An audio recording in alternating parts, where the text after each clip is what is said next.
What's good, listeners? Joining us on Just Talking is Emmy award-winning triple threat and stand-up comedian Dwayne Kennedy, who I know, is coming in just a second. He's of live stream. He is definitely coming on in. But how did we get so lucky to get two triple threats? I got a producer, writer, and director live with us right now, Scott Perlman. So let's go ahead and bring him live up on screen. How you doing, my man? How you doing, Scott?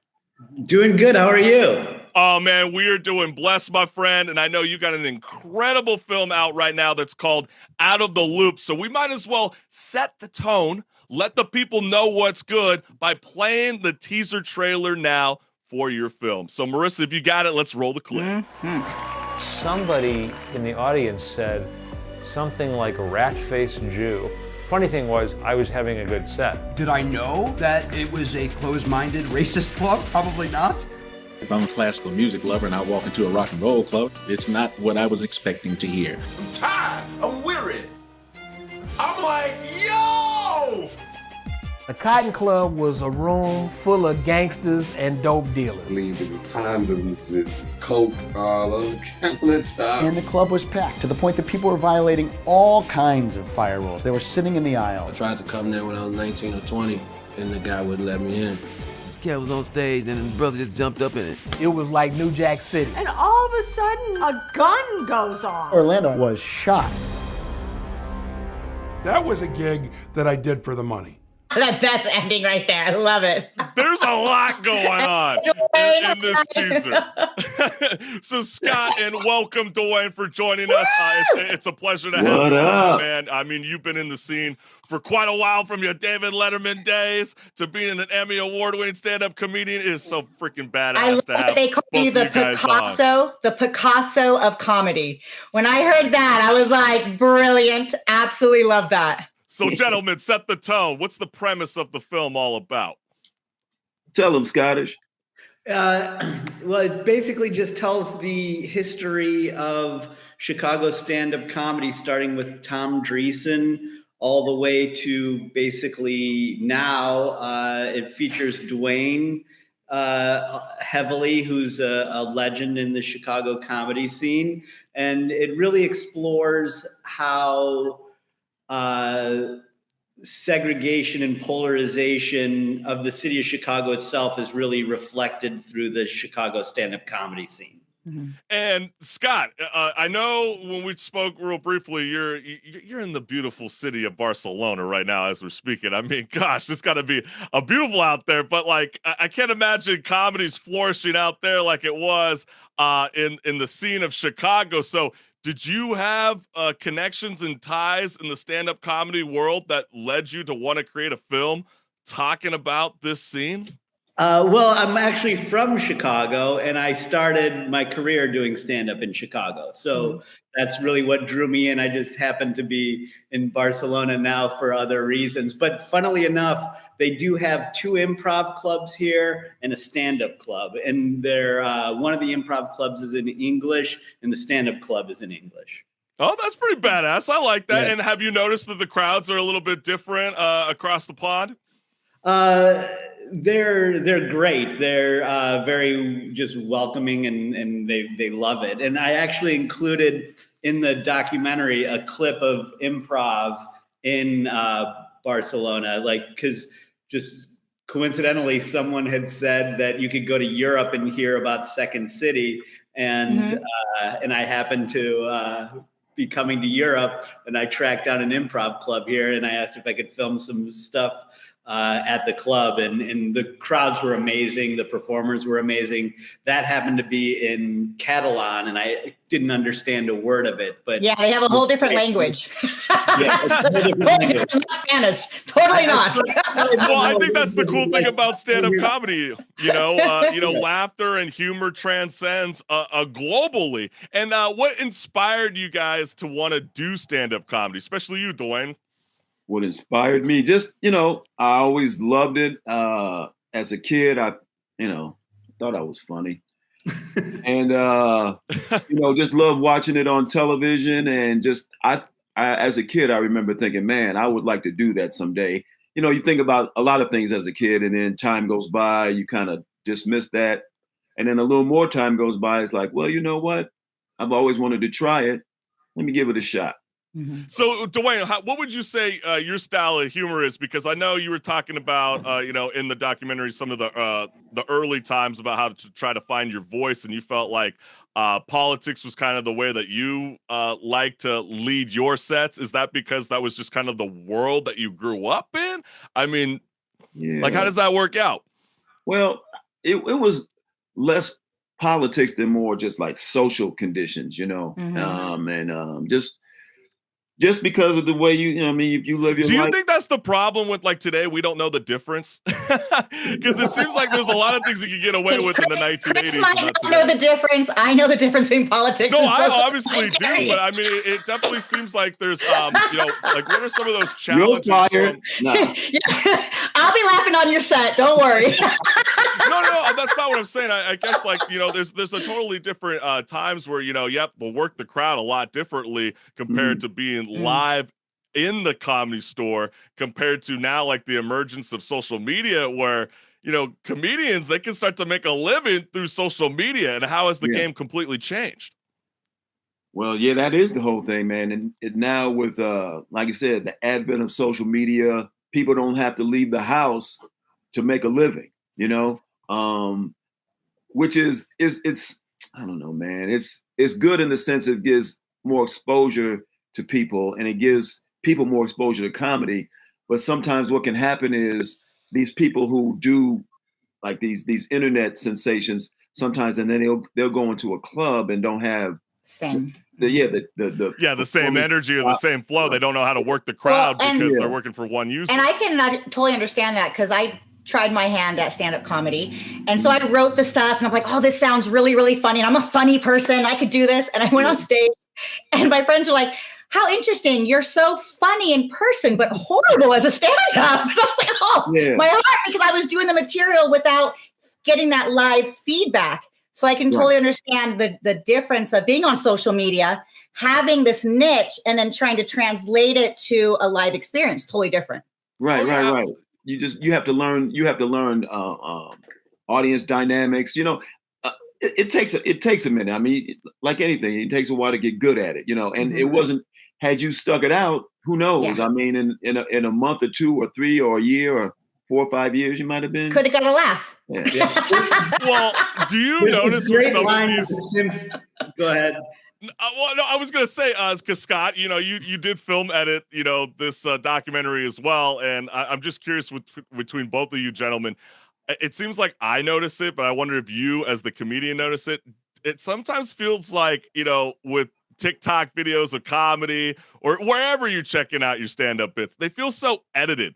Like they even remove like even the fuck ups that even happen live during the gig. Like sometimes they're not always necessarily like a prank or a skit. Like it's actually a live show, but then edited for a 1-minute YouTube short. Do you see that being a problem essentially, with the emergence of, live shows and comedy coming back? Yeah, I think it's just different art forms. I think that there's video and then there's stand-up and you can't ever really recreate the energy of a live show. And that's why sitcoms film to get that live audience feedback because it affects timing. It just affects the energy of the performances. So I think that it's just two totally different things. And sometimes one translates better to video and one will translate better to a live thing. And what's this that I'm hearing, throughout, it feels like in the film Out of the Loop, one comic, said, me going to Chicago was like going to Oz. Is that like the Mecca for, comedy? Because we always hear, the comedy club in LA. We hear about, Gotham Night in New York. Is Chicago the sleeper? Well, I don't know if it's a sleeper, but I mean, I think people have known about it for a while, but Chicago is definitely a great place to develop as a stand-up.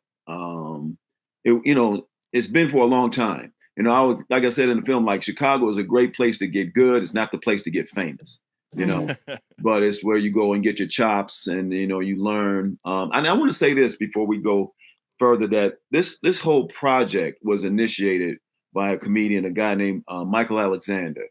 And it was through his initiation and his impetus that this thing got created in the first place. He decided that he wanted to make a document about Chicago stand-up comedians, you know, because nothing had really ever been done to that extent. So I just, you know, I don't ever want to gloss over that it was through his initiative that this whole thing really happened, because he, yeah.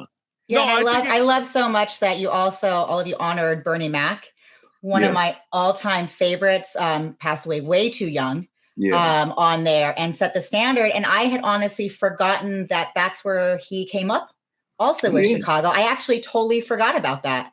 I watch a lot of documentaries and I watch a lot of comedian stuff too, because I love comics. And this was definitely done so well, and it wasn't what I expected.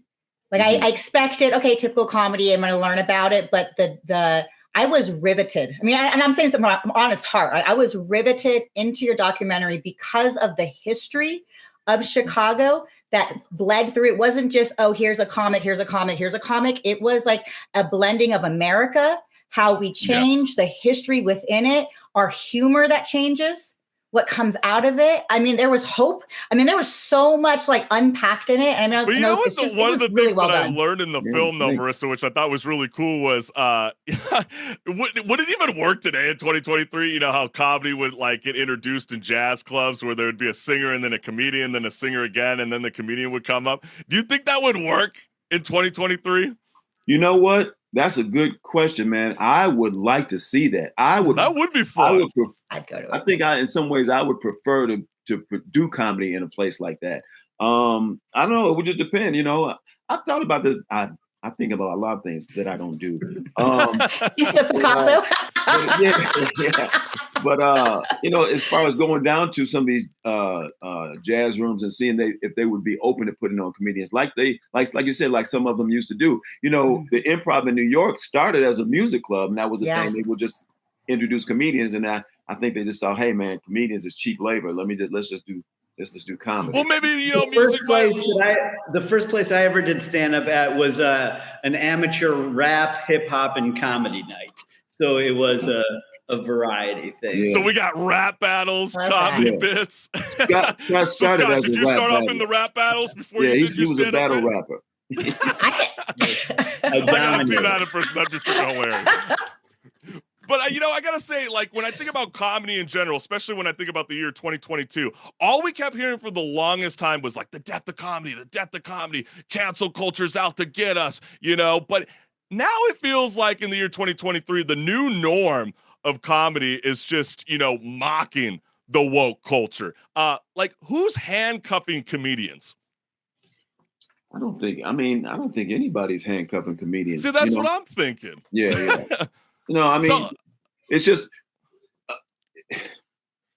that's just now another vein of comedy. You know, the thing that I think is cool is that with the advent of, you know, just the internet and just as culture has expanded, comedy has, you know, it's become the people who do comedy has become more inclusive. You know, so there's something for everybody, and it's, you know, if you don't like this thing, then you can go over here. So I don't think there's necessarily a cancel culture, but there might be a place where you can do comedy that they won't accept the things that you're saying, you know. But oh, no, absolutely, Dwayne. I think you're getting into exactly the point that I'm trying to say, because it's like, you know, we kept hearing about cancel culture. It's going to be out to come and get us.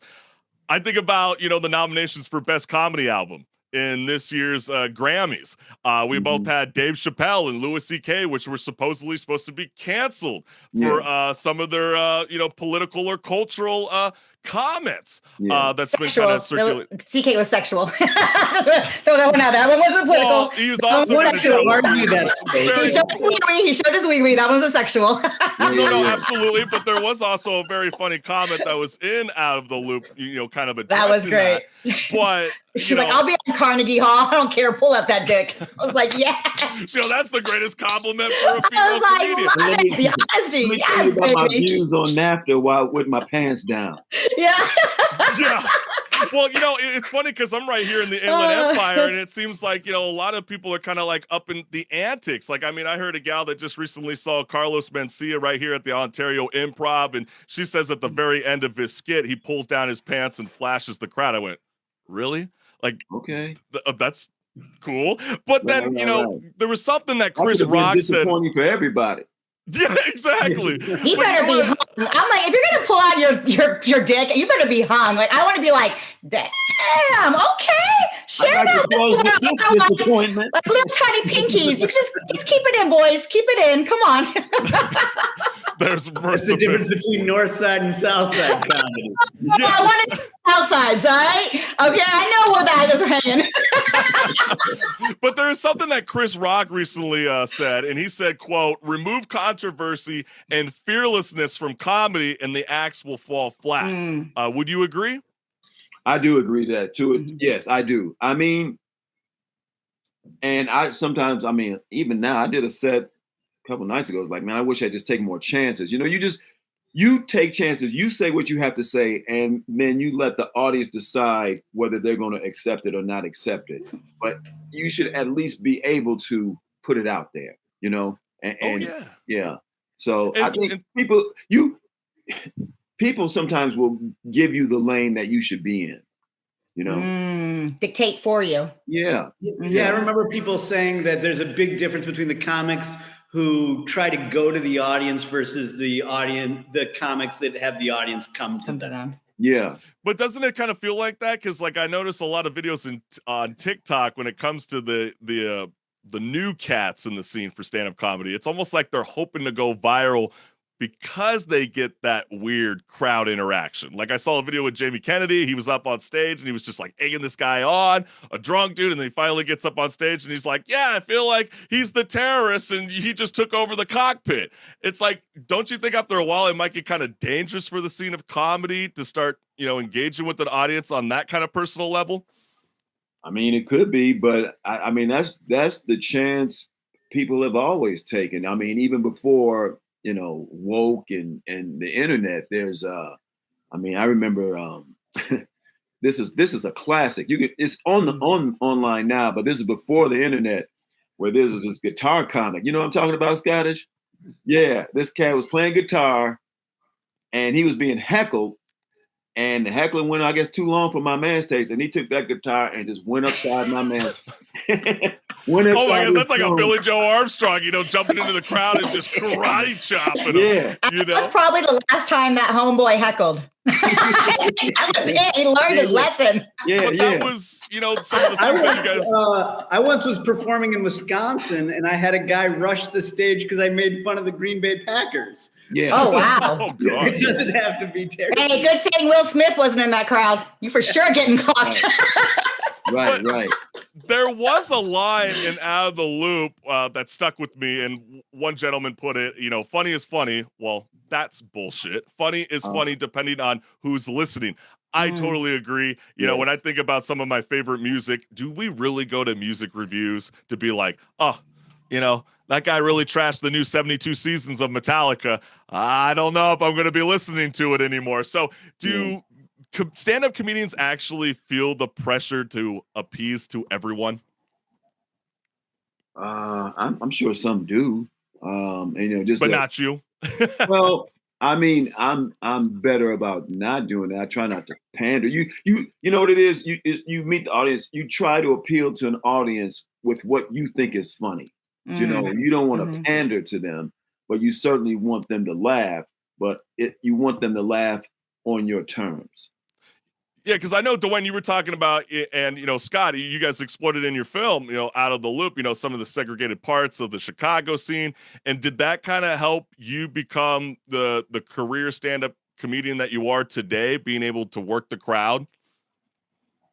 Yeah, I mean, in Chicago, a lot of things are referred to in racial terms. And I came up primarily in white clubs. You know, Zanies is a quote unquote white club. So I was used to, because I was, as a kid, I mean, when my parents divorced, we moved from the south side of Chicago to the south suburbs that at the time was predominantly white, you know. So I think I was socialized in that way. It's ironic that I was comfortable doing comedy in front of white folks, but my circle of friends was primarily Black. But just on stage, I would, you know, so it wasn't something it took me really any time to get acclimated to. I was used to doing. My issue was then going to do shows in front of predominantly Black crowds, you know, that was the thing that made me more nervous,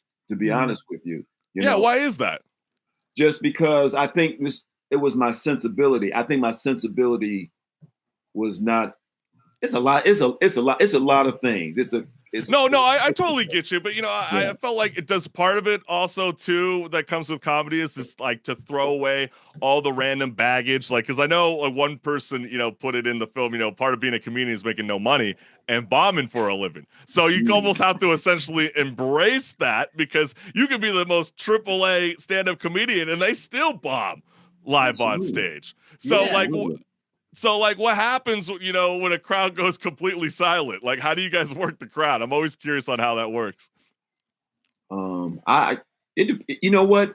It depends on why you're bombing and who you're bombing in front of. Because sometimes you could be, you know, you're not having a good set, things aren't landing, and that's one thing. But then when sometimes you feel like, man, this is good material, it's not, you know, the thing is, it's not me, it's you all. So sometimes, and sometimes it would be a point where I'd be on stage and if things weren't going well, you say, you know what? Rather than trying to save the set, let me see how far down I can go. If I'm gonna burn, we're all gonna go. Let me see who I can take with me. Yeah. Do you see that comedians are being paid more now? I mean, I know that you talked about making only $10 on a show, if that, sometimes just free. Do you see comedians getting their worth? Because I always felt bad, like hearing that, knowing you're every Friday night, every Saturday night, you know, you're out there not only learning, but then doing it and then not even being able to pay your bills with your art.